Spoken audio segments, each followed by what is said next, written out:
Finally in life, as Labour's Deputy Prime Minister Lord Prescott had an uncanny knack of bringing people together in death at his funeral today, the same was true. All branches of the Labour family were there, centre and left, old Labour and new, north and south.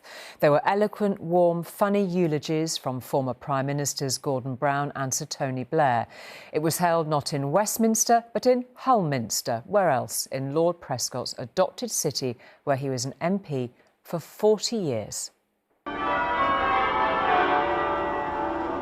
At Hull Minster, in the city he represented for 40 years, a funeral, uniting one last time Labour, present and past, friends and rivals, for a man who rose from ship's steward to peer of the realm, a rare life's voyage.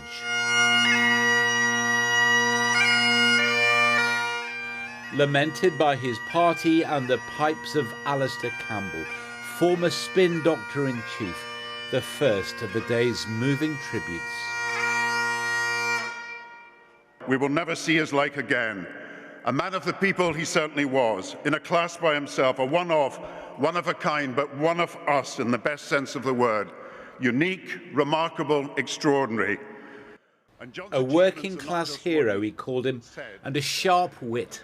Think also of John's humour when he told the Labour conference that the only Tory ever worth backing was Frankie de Tory. A boy who left school a failure, a face he admitted formed a natural scowl, yet no one has served longer as Deputy Prime Minister. To Tony Blair, who paid homage with an eloquence its subject may or may not have envied. Now, John would be the first to say that he and conventional English grammar had an uneasy relationship. John Prescott's meaning, he said, was always clear. John had the brain to make an argument and the personality to make it appealing.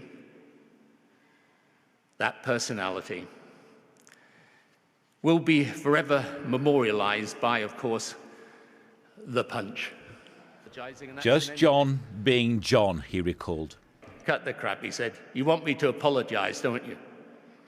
Well, yes, John. Thank you for understanding. The answer's no. I'm not bloody well apologising, and that's an end of it.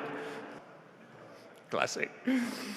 Lord Prescott often called himself a counsellor in the stormy political marriage between the Prime Minister and his Chancellor. Today, Blair's words earned a pat on the back from Brown in the pew just behind. He left the stage today in a hearse with accompanying limousine, both made by his famously favourite motor company. 2 Jags, the last word, as so often, to John Prescott. John Ray, News at 10.